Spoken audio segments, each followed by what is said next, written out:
My wife left our gallery opening with her hand on another man's back. When she told me to know my place in front of 50 strangers, I set down my champagne, walked out, and never looked back. A year later she showed up at my door begging for help. There's a specific kind of quiet that takes over a room the second your wife tears you apart in front of 50 people you've never met. And I can tell you exactly what it sounds like, because I've lived it. It sounds like that frozen moment right after a grenade pin gets yanked. That one heartbeat where everything stops. Where the whole world seems to suck in a breath and just wait for the blast that's already on its way, the one that nobody can do a thing to stop. I was standing right in the middle of the Hartwell Gallery in downtown Atlanta, surrounded by people who probably dropped more on a single pair of shoes than I cleared in an entire month. I was holding a glass of champagne that cost more than my first car.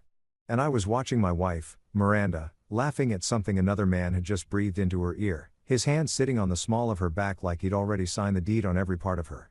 The gallery reeked of expensive perfume, pretension, and the specific brand of desperation that only truly insecure people produce when they're working overtime to convince everyone around them that they've earned their spot in the room. My name is Daniel Wright. 38 years old. By that point in my life, I had already made it through 3 combat deployments to Afghanistan, a helicopter crash that had no business leaving me breathing, 17 separate shrapnel wounds that had mapped themselves across my torso like a battle record, and the particular kind of loneliness that burrows into your bones when you finally accept that the woman you married sees you as nothing more than a convenient stand-in she's been holding on to until something worth keeping comes along. I'd earned a Bronze Star for dragging 3 wounded Marines out of a vehicle that was actively on fire while enemy rounds were still coming in. I'd been promoted twice for leading under conditions that would have snapped most men. Every soldier I'd ever served alongside had respected me, not because I demanded it, but because I showed up, did the work, and never asked anyone to take on something I wasn't willing to handle myself. That evening I had on my best suit, a navy blue one Miranda had approved with a half-hearted nod about 3 years before. I'd made sure every crease was sharp and every button was clean. Still, standing in that gallery, I felt like a fraud. The art on the walls was abstract nonsense, the kind of thing that looks like a toddler got loose with a full paint set, and yet everyone around me was nodding at it with this deep, serious expression, like they were receiving some kind of divine transmission from a gray canvas with a single red dot in the corner.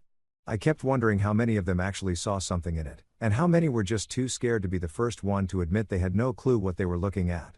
Miranda was holding court near that ugly piece, Emergence of the Corporate Soul, the plaque said, surrounded by her colleagues from the investment firm.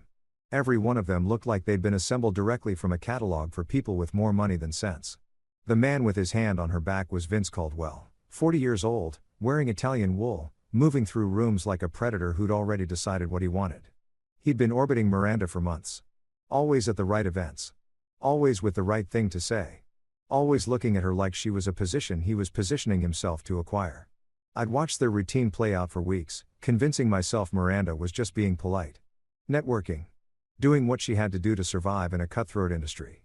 But something about the way she leaned into his touch that night landed in my gut with a certainty I'd been working hard not to face.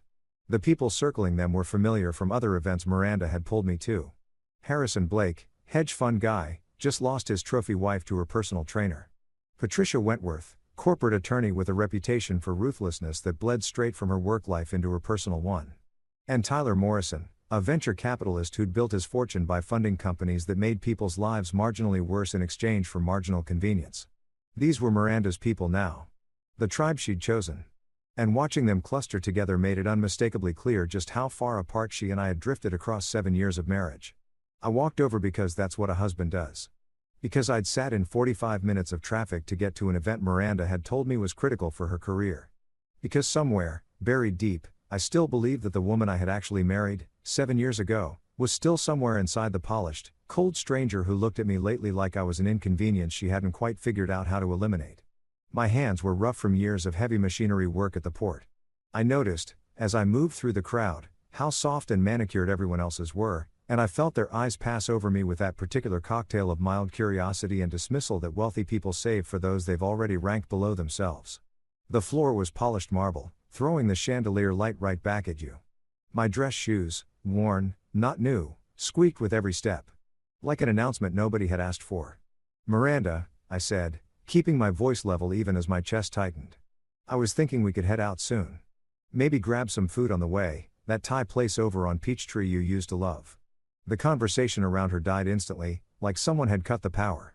I watched Miranda's expression shift from bright and animated to something cold and precise, the look of someone who's just decided to make a point. Vince's hand didn't budge from her back.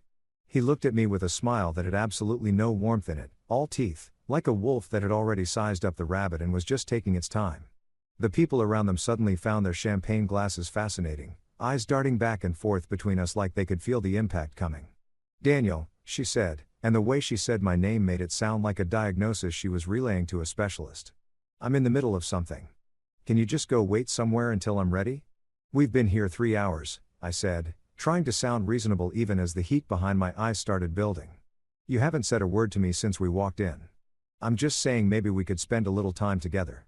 That's all." What came next is the part that's burned into me, the kind of memory that replays with the brutal clarity that only real trauma seems to produce. Miranda turned to face me completely. And I watched her mouth pull into a smile that had nothing to do with being happy and everything to do with intent. The kind of smile a cat is right before the pounce. The string quartet in the corner seemed to go silent, or maybe they didn't. I couldn't hear anything anymore except the blood moving through my ears and the slow, steady thud of my own heartbeat. "You want to know what the problem is, Daniel?" she said, her voice pitched just loud enough that everyone nearby could catch every single word. "The problem is that you trail around after me like a dog that's been lost too long, begging for crumbs of my time like you're some kind of charity case I'm obligated to maintain. Do you have any idea what it feels like to have you following me through these rooms? Standing there in your cheap suit with your rough hands, making it look like I settled for less than I was worth?" Someone behind me actually gasped. I heard a muffled "oh my god" from somewhere in the crowd. The string quartet may or may not have kept playing, I honestly couldn't tell anymore. All I could register was the sound of blood in my ears and the beat of my own heart, which was, surprisingly, steady. I noticed Vince had his phone out, angled in a way that suggested documentation, probably thinking about the story he'd tell later. The time his girlfriend's husband imploded at a gallery opening. The words hit me like direct hits, each one landing precisely in the places she knew were unguarded, the insecurities I'd handed her during quiet nights when I actually believed we were building something real together. She knew about the nightmares that still yank me awake at 3 a.m. She knew about the survivor's guilt, the question of why I came home when so many of my brothers didn't. She knew about the imposter syndrome that followed me into every cocktail party and corporate event she dragged me to. She had held all of that. And now she was using it as ammunition, deploying it in front of an audience of strangers who would be dining out on this story for years. Vince was still wearing that predator's grin. Drinking it all in like it was the finest thing being served that evening. "Miranda, please," I started. She wasn't even close to done. "Going forward," she announced, and I mean announced, voice carrying across the gallery like a verdict being read aloud, "I will decide when we spend time together or have any kind of conversation. Do you understand me? Stop chasing me around like you're desperate. Stop calling 15 times a day to ask about my schedule. Stop appearing at my office with lunch like we're starring in some kind of romantic comedy. Know your place, Daniel. Know your place." What followed was a silence so complete it had weight. The kind of silence where you can hear your own blood moving and traffic sounds bleeding in from the street outside. Everyone in our section of the gallery was watching me, waiting. Waiting for the eruption. Waiting for the thing that a man with my background was obviously going to do. Waiting for the scene that would give them something to talk about. Vince actually laughed. Soft, low, but it landed like a slap. And I watched him pull Miranda against him in a proprietary squeeze that was staged entirely for my benefit. Here's what people don't always understand about being a Marine. Yes, they train you to respond to threats with controlled, decisive force. To meet aggression head on. To neutralize whatever's putting your people at risk. But they also build something else into you, a discipline so deep it becomes structural. The kind of self-control that lets you sit completely still while rounds are snapping past your head. That makes you wait for the right moment rather than wasting everything on panic. All of that kicked in as I stood there, absorbing what Miranda had just done. I felt my breathing slow. My heart rate dropped. My body was ready, but not for what they thought was coming. I wasn't going to hand these people their show. Wasn't going to confirm every assumption they had about men like me, working class, rough-handed, emotionally volatile. Wasn't going to give Miranda the weapon she needed to reframe herself as the victim. Instead, something inside me shifted. A deep, structural realignment. The love I'd been white-knuckling onto, the hope that we could somehow get back to whatever we'd been at the start, it didn't break. It just evaporated. Like mist when the sun finally comes out and burns it away completely. I set my champagne glass on the nearest surface. Gently. Carefully. The gentleness seemed to catch people off guard. I squared my shoulders the way my drill instructor had drilled into me at Paris Island. And when I spoke, my voice was exactly what it needed to be: calm, clear, and final. The voice of a man who has already made his decision and is now simply carrying it out. "You're right, Miranda," I said, looking directly at her. "I have been chasing you. Holding on to something that clearly isn't there anymore. But here's the thing about chasing: eventually, a man has to stop and ask himself whether whatever he's running after is actually worth catching." And I just answered that question. I pivoted on my heel with parade ground precision and walked toward the exit. Back straight. Head up. The crowd moved aside. I could already hear the whispers spinning up behind me, the gossip engine firing to life, ready to spread this across every social circle in Atlanta by morning. Miranda called something after me, her voice carrying a note I hadn't heard in it for a long time, something uncertain. I didn't turn around. Didn't give her a single look back. The night air outside hit me like a release. Clean and cool after all that suffocating perfume and performance. My truck was parked 3 blocks away. The valet had looked at my 10-year-old Ford F-150 like it might somehow contaminate the Maseratis lined up out front. I walked those 3 blocks in a state that was somewhere between shock and something that felt, oddly, like freedom. By the time I got into that worn leather seat and shut the door, my mind was already moving. Clicking through next steps with the tactical clarity that had kept me alive through more firefights than I cared to count.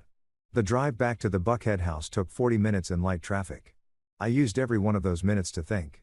The house was dark when I pulled into the driveway, a 3-story statement of Miranda's ambitions that we had no business being able to afford, but that she had declared non-negotiable for the image she needed to project. I had worked double shifts at the port for 2 straight years to cover the down payment. Gave up vacations, hobbies, anything resembling personal fulfillment, to make sure Miranda had everything she said she needed. And what had it bought me? A public execution in front of strangers, and a wife who had apparently long since started seeing me as a liability to be managed rather than a person to be loved. I didn't sleep that night. But it wasn't the restless, anxious kind of sleeplessness. I moved through the house with purpose, pulling documents, making lists, preparing for what I knew was coming. The Marine Corps had etched it into me: proper preparation prevents poor performance. I was going to execute this withdrawal the same way I'd executed every mission, with precision and zero wasted motion. By 3 a.m, I had located the marriage certificate, the prenuptial agreement Miranda had insisted on and that I had, fortunately, read with actual care before signing, 5 years of financial records, and documentation covering every major purchase we'd made together.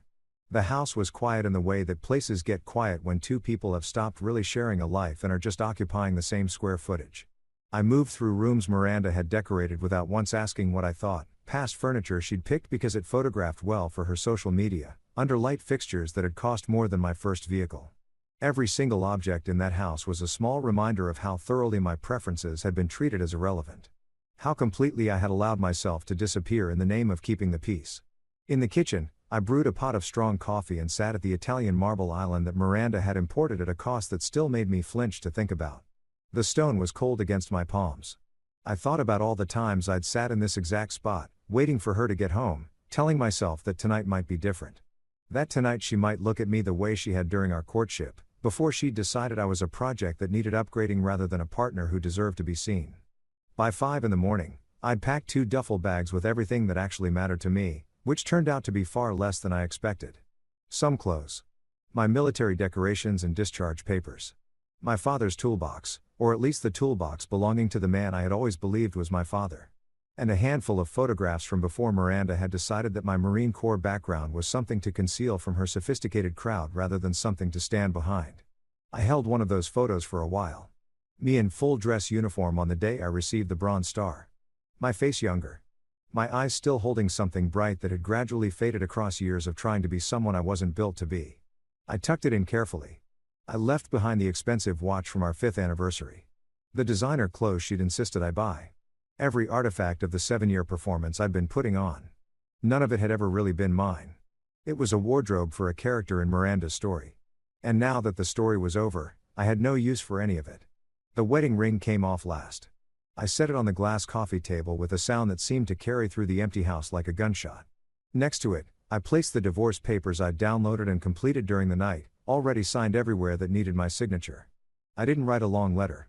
Didn't pour out my feelings in some final bid to be understood. Just one sticky note on the bathroom mirror, right where she'd see it when she came home. You made your choice. Now I'm making mine. Don't look for me. The sun was just beginning to come up over the Atlanta skyline when I walked out of that house for the last time. And I remember thinking that there's a particular kind of beauty to a sunrise after a night with no sleep, like the universe offering you something for making it all the way through the dark. My truck fired up on the first try despite its age, and I pointed it south toward Savannah, where I'd been running a small workshop for the past few years. A place where I repaired heavy equipment for the Port Authority and got to breathe when Miranda decided she needed relief from what she called my oppressive presence. The drive usually ran about 4 hours, but I stopped twice. Once for coffee. Once to just sit by the road and let the reality of what I was doing move through me in layers, grief, anger, and underneath all of it, something that felt genuinely close to relief. 7 years. 7 years of trying to be enough for a woman who had never really wanted me, who had chosen me because I was solid and reliable and conveniently available at the moment she decided she needed a husband to round out her career image. Who had methodically chipped away at everything that made me who I was until I barely recognized the person I saw in mirrors anymore. When I finally pulled up to my Savannah workshop on the edge of the city's industrial port district, the building looked better than it had any right to. A converted warehouse I'd picked up for almost nothing 5 years earlier and slowly turned into something that worked. The smell hit me the moment I opened the door, grease and metal and a faint salt tang from the ocean nearby. The honest smells of actual work and actual purpose. This was where I still felt like myself. The back corner held a small living space I'd set up for late nights, a cot, a hot plate, a bathroom with a shower that produced lukewarm water on a good day. It wasn't much. But it was completely and entirely mine, in a way the Buckhead house had never come close to being. When I set my duffel bags down on the concrete floor, I felt something release in my chest for the first time in years. The weeks that followed blurred together in a combination of physical work and emotional recovery that I couldn't have untangled even if I'd tried. I threw myself into the job with everything I had, taking on repairs that other mechanics had written off as hopeless, pushing my body to the edge of exhaustion every single day so I'd be too spent at night to lie awake replaying Miranda and Vince in every way I'd failed to become the man she wanted. Word got around. The Port Authority started routing more work my way. Daniel Wright could fix anything. He didn't walk away from a job. His pricing was fair and his work was solid. There was something deeply satisfying about restoring broken things, taking equipment the world had written off and making it run again. Every engine I brought back, every hydraulic system I put right, every machine I returned to service felt like a small, quiet victory against decay. I understood machines in a way I'd never quite managed to understand people. Could diagnose problems by sound alone. Could feel when something was failing before it actually failed. If only people came with fault codes and repair manuals. Maybe I would have seen what was happening with Miranda long before I did. The other mechanics started calling me the miracle worker, half a joke, but with real respect underneath it. Old Jack Patterson, who'd spent 40 years working ships and cranes, told me one afternoon that he hadn't come across talent like mine since his own mentor had retired back in the 80s. A young guy named Marcus, who reminded me of an earlier version of myself, started hanging around my bay after hours asking questions they didn't cover in any trade school curriculum. Without really planning to, I became a teacher, passing along knowledge that had taken me years of trial and error and dirty hands to accumulate. In whatever free time I had, I studied engineering manuals, technical documents on hydraulics and automated systems. I filled the hours I'd once spent trying to meet Miranda's standards with knowledge that would actually hold up. The local community college offered night classes in mechanical engineering, and I enrolled in as many as my schedule allowed, sitting in rooms full of students half my age, absorbing everything. My professors figured out quickly that I wasn't there to check a box. I wanted to understand the principles underneath the procedures. Some of them started staying late to go deeper with me, covering material that never made it into the standard syllabus. My hands were permanently stained with grease. My back ached every morning from the demands of the work. But for the first time in years, I felt like I was actually constructing something, not maintaining an illusion. The cot in the back of the workshop became my home. A spare, stripped-down existence that would have horrified Miranda, and that suited me perfectly. Simple meals. Clean, organized space. And slowly, day by day, I started remembering who I'd been before I'd tried to reshape myself into someone else's idea of acceptable. Miranda called 3 times that first week. I let every call roll to voicemail without listening to the messages. Her texts swung from fury to remorse to legal threats, a whiplash of emotional pressure that would have worked on me a month earlier and now just seemed exhausting. She showed up at the workshop once, hammering on the door, demanding to be let in. I'd already changed the locks and had a security system installed with help from some military contacts. Eventually she got back in her leased Mercedes and drove away. The divorce papers came back signed 10 days after I'd left them on the coffee table. When I saw her signature next to mine, all I felt was relief. The thing about hitting bottom is that once you're there, the only available direction is up. And I started climbing with a focus that surprised even me. I invested my modest savings into upgrading the workshop, better equipment, better tools. I hired a helper, a kid named Tommy from a rough part of Savannah who'd grown up in his father's garage and had that same hungry look in his eyes I remembered from my own reflection at that age. Together we started landing bigger contracts. More complicated work. The kind that required creativity and problem solving, not just brute force mechanical skill. 3 months after I left Miranda, I was driving back from a parts run near Charleston when the hurricane arrived with almost no warning. The forecast had it curving northeast, missing the coast entirely. But hurricanes make their own decisions about where they want to go. And this one had apparently decided it wanted to introduce itself personally to anyone foolish enough to still be on the road. The rain came down so hard my wipers couldn't keep pace even maxed out. The wind was pushing my truck around on the highway like it weighed nothing. I should have pulled over. Should have found an overpass or a parking structure and waited it out. But stubbornness had been thoroughly installed by the Marine Corps, and it doesn't uninstall easily. The road was almost empty, the sensible people having taken the warning seriously in a way I apparently hadn't. My headlights could barely cut through the wall of water in front of me. My hands were white-knuckled on the wheel. The radio had gone silent about 10 miles back, cutting off right in the middle of a weather update that was almost certainly advising people to stay home. Lightning split the sky in patterns that seemed to hang in the air for seconds before the thunder followed, so loud it went straight through your ribs. The sedan came out of nowhere. A silver flash spinning across the flooded highway like something frictionless, like a puck crossing ice. I watched it happen in that stretched out slow motion that trauma always seems to produce. The car losing the argument with physics. Sliding through the guardrail at the edge of a steep drop-off as if the barrier were made of cardboard rather than reinforced steel. It went over the edge, tumbling, at least twice that I could track, before the darkness swallowed it.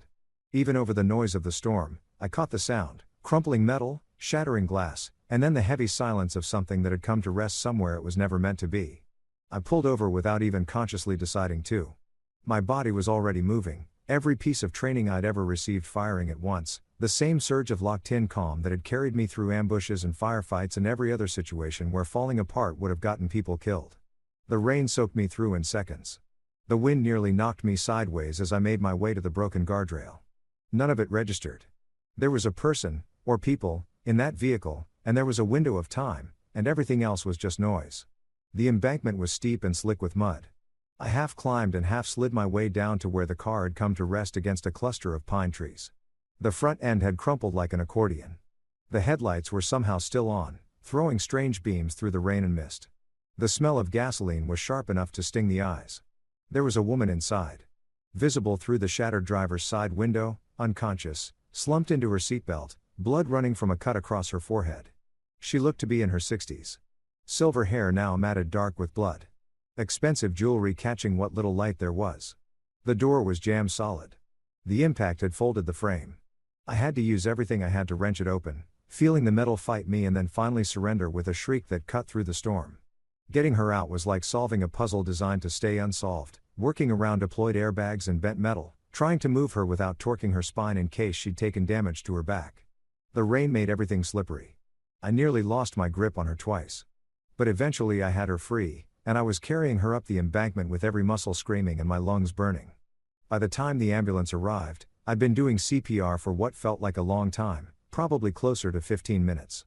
The paramedics had to physically pull me back before I'd stop. One of them said something about her pulse being faint but there, about how close she'd been to not making it, about how my being there had likely made the difference. I barely processed any of it.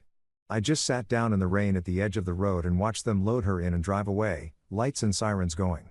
At the hospital, I sat in the waiting room in soaking wet clothes, leaving small puddles on the floor, collecting disapproving looks from the night staff that I was too drained to care about.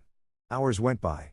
At some point someone brought me a blanket and a cup of coffee that tasted like it had been brewed during a previous decade, but it was warm and it had caffeine and that made it acceptable.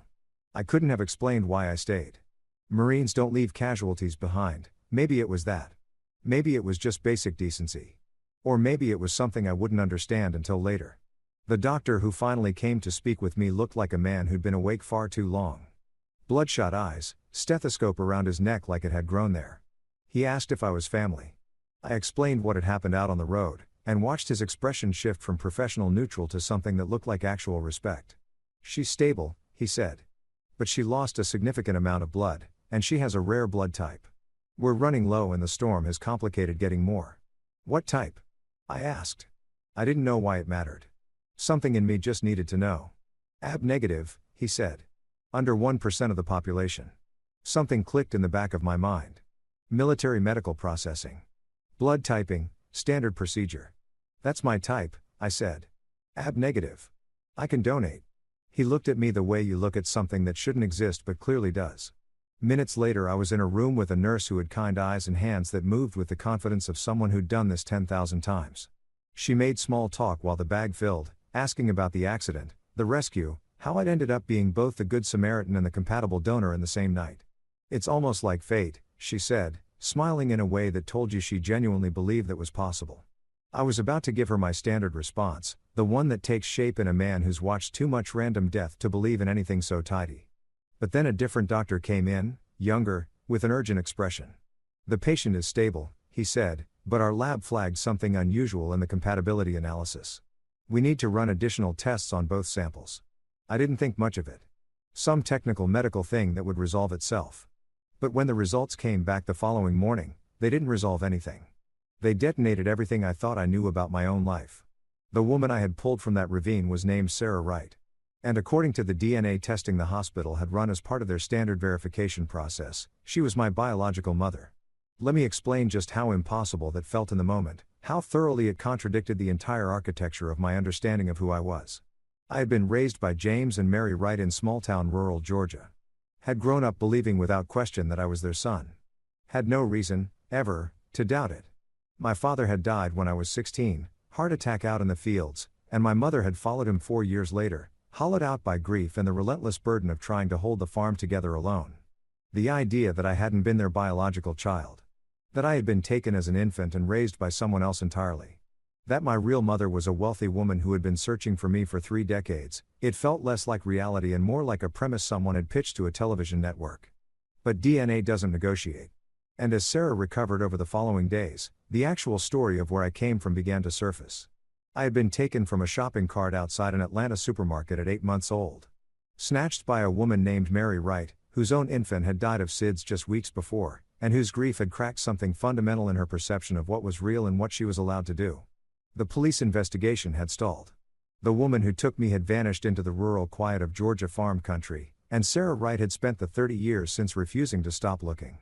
We sat together in her hospital room on the 3rd day, both of us still trying to make the math work on what had happened. She was sitting up now, head bandaged, eyes clear and sharp with an intelligence that the trauma and medication hadn't managed to dim. "I'm not going to pretend this isn't strange," I said, because I had never been good at softening things and couldn't think of a reason to start.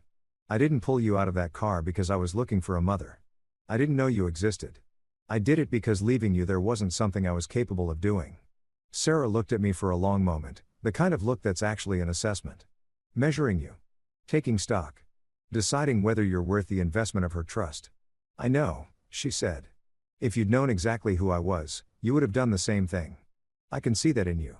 You have your father's eyes, did you know that? Richard passed 12 years ago. But I still catch him in the mirror sometimes, and now I'm catching him in yours."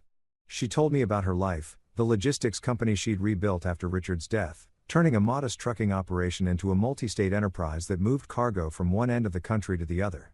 She told me about the investigators she'd hired over the years, the dead ends, the false leads, the slow and painful process of learning to hold hope loosely without letting it go entirely.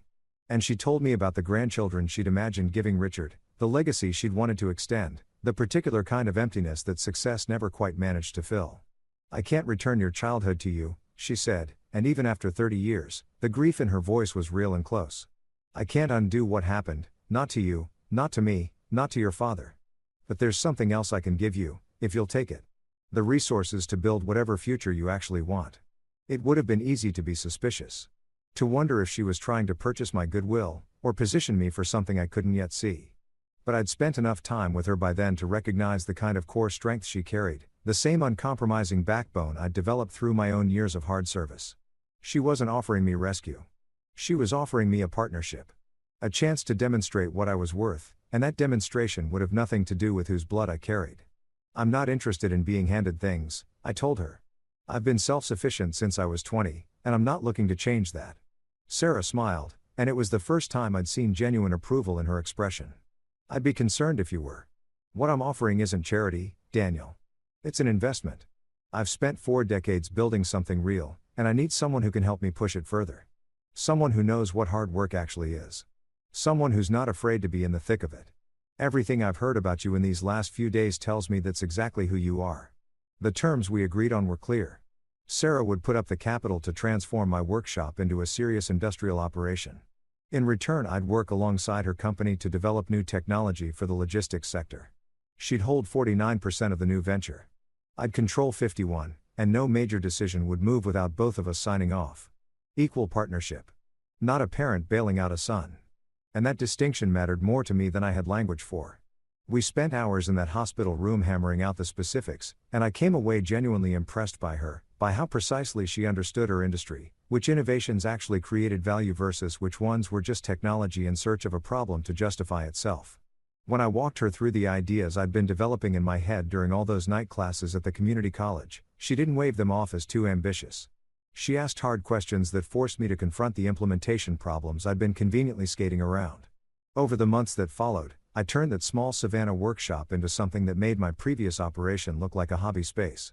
With Sarah's capital behind it, I brought in serious equipment, hired skilled technicians, and started chasing the engineering innovations I'd been dreaming about for years. We called it Right Systems, a name that honored both where we came from and what we were building together. The transformation was intense in the best possible way. We broke ground on a new facility in March, a purpose-built manufacturing complex that would eventually employ over 200 people and ship product to ports around the world. I personally oversaw every phase of construction, from the foundation pour to the final electrical hookups. The contractors learned fast that I wasn't the kind of owner who signed checks and disappeared. I'd show up unannounced at any hour. My standards weren't a guideline. They were the floor. The work demanded everything from me, physical and mental, hands and mind, and I found that deeply satisfying in a way that was hard to explain to people who hadn't experienced the alternative. I developed hydraulic systems that outperformed anything currently on the market. I built robotic maintenance equipment that could handle operations that had previously required whole crews. I filed patents for innovations that major logistics companies were already getting in line to license. Tommy, my first hire from the early Savannah days, turned out to be irreplaceable. In less than a year he'd gone from shop assistant to floor manager to head of the entire manufacturing division.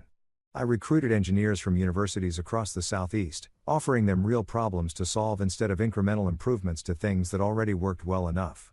The company grew faster than any reasonable projection would have predicted, and within 12 months we had contracts with 3 of the biggest shipping companies on the eastern seaboard.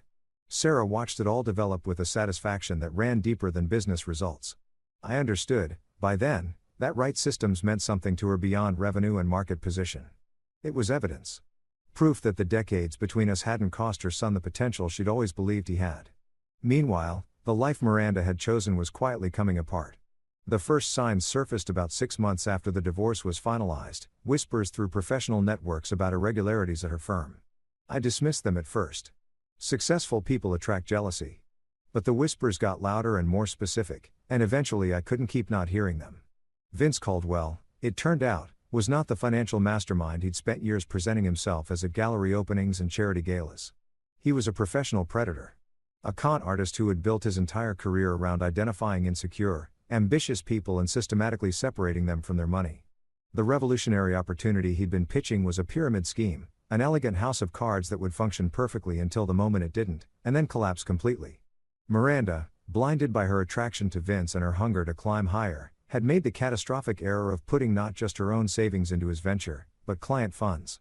She'd falsified documents, forged signatures, committed fraud at a scale that was almost impressive in its scope. When the structure finally gave way, as it was always going to, she was standing at the center of the wreckage. The firm fired her immediately. Licensing boards pulled her credentials with a speed that left skid marks. Banks foreclosed on the Buckhead house, took back the Mercedes, and froze every account she had access to.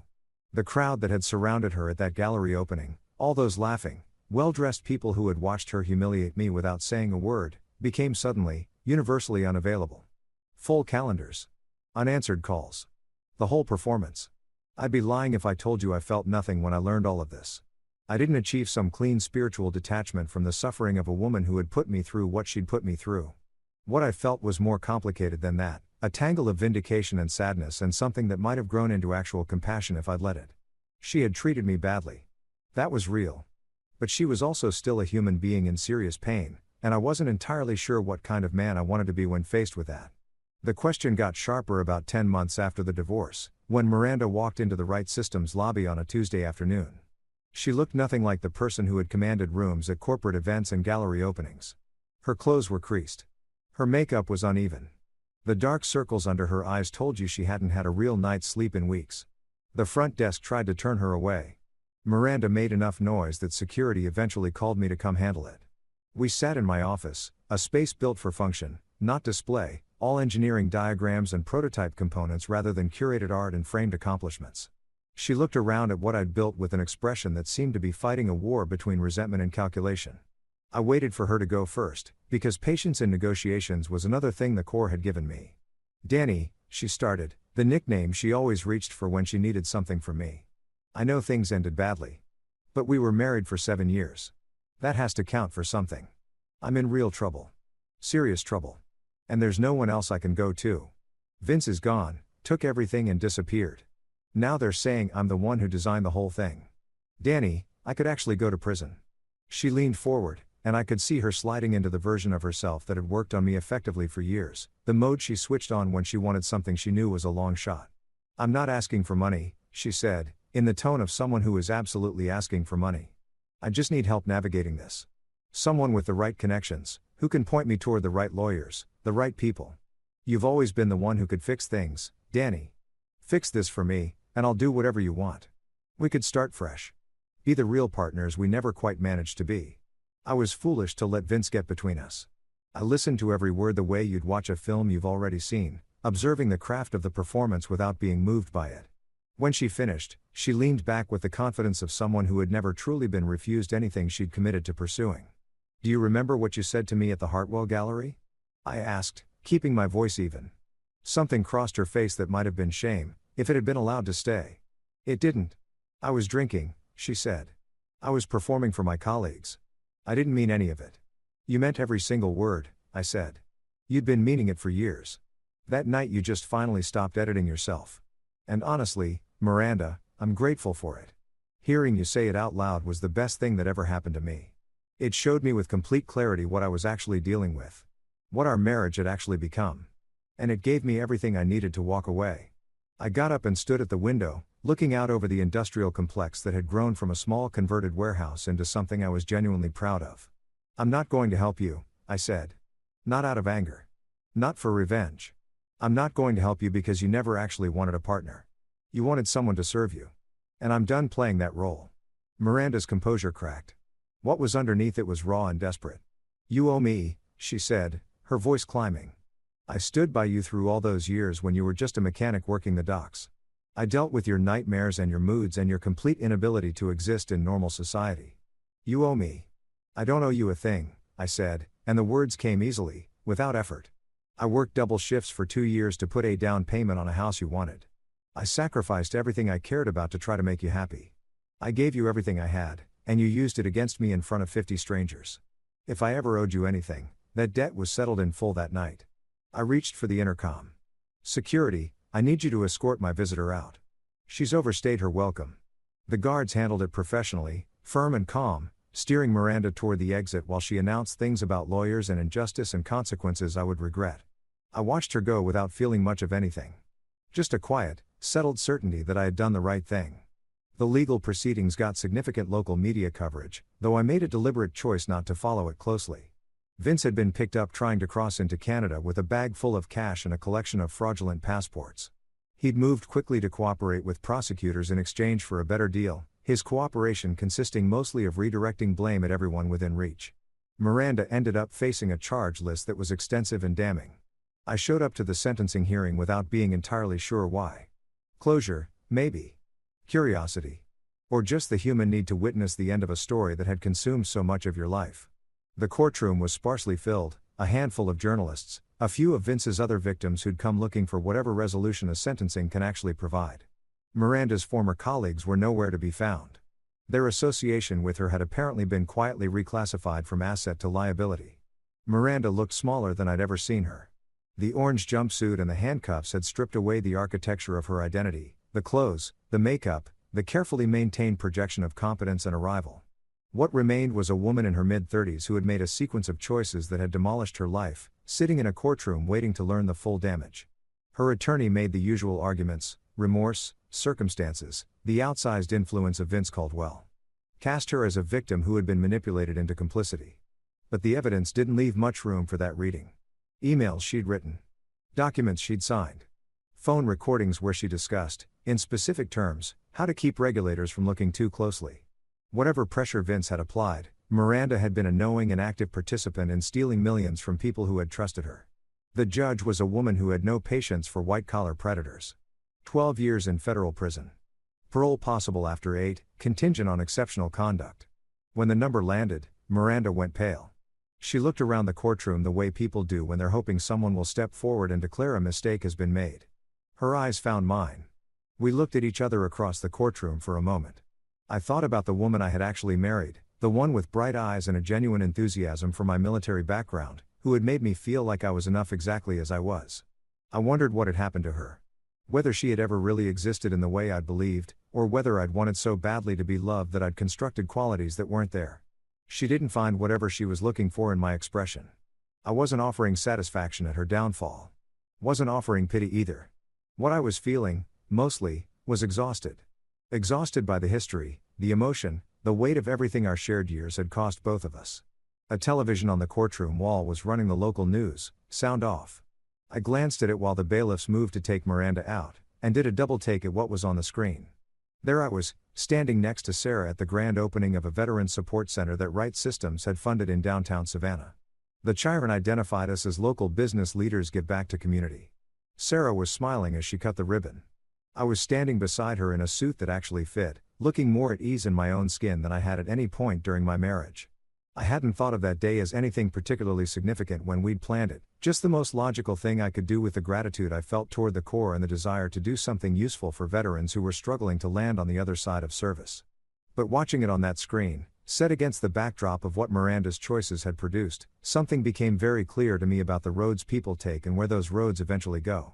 The center would offer housing, job training, and mental health resources to veterans in the Savannah area, services I knew from direct personal experience were desperately needed and chronically underfunded. We'd staffed it with counselors who specialized in PTSD, employment professionals who actually understood how military experience translated to civilian work, and housing advocates who knew the veterans' benefits system from the inside out. Sarah had been firm that we fund it properly, not as a public relations exercise, but as a genuine commitment to doing something that mattered. The building was nothing fancy. Solid, functional, designed to serve its purpose well. Sound engineering principles, applied to a human problem. I thought about the men I had served alongside who had come home and found that what they'd learned in combat didn't map cleanly onto any job listing. The ones who'd ended up on the street, or incarcerated, or gone by their own hands because no one had been positioned to help them make the crossing from one life to another. This center wouldn't reach all of them. But it would reach some. And some was enough to make it worth everything we'd put into it, many times over. When the hearing wrapped up and Miranda was taken away to begin her sentence, I left the courthouse and drove to the waterfront. Parked near the docks where I had once been a mechanic with a failing marriage and no clear way forward, and walked out onto a pier that stretched into the Atlantic. The water was calm. The late afternoon light was breaking across the surface in shifting gold and blue. I stood there for a long time, watching it move. Sarah found me about an hour later. Of course she did, she'd spent 30 years looking for me, and she wasn't about to misplace me now that she'd found me. The sentencing was today, she said, stepping up beside me. It was. Are you okay? I took the question seriously before I answered it, because Sarah had earned honesty and I had learned through hard experience that glossing over your actual emotional state only creates larger problems further down the road. I don't feel good about what happened to her, I said. I don't feel bad about it either. I think mostly I just feel finished. The chapter is closed. The story ended. And I'm ready for whatever comes next. Sarah nodded, she understood that on a level that went past words. She'd spent decades of her own life waiting for closure on something that had felt unresolvable. She knew that some wounds don't fully heal, but can eventually stop bleeding if you give them enough time and enough care. There's something I've been wanting to give you, she said, reaching into her coat and producing a small velvet box. Your father, your biological father, Richard, had this made when I was pregnant.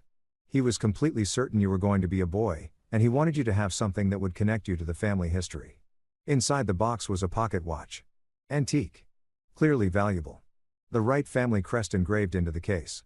I turned it over in my hands, feeling the weight of it, all that history and expectation, and something that felt like the first real sign of a future that was, finally, 38 years late, starting to open up. He would have been proud of you, Sarah said. I know that probably doesn't land the way it might coming from someone who knew him. But I spent 25 years with that man, and I know exactly the kind of son he was hoping for. You're it, Daniel. You're exactly that. I put the watch in my pocket. Felt it settle against my hip like something anchoring me to something larger than myself.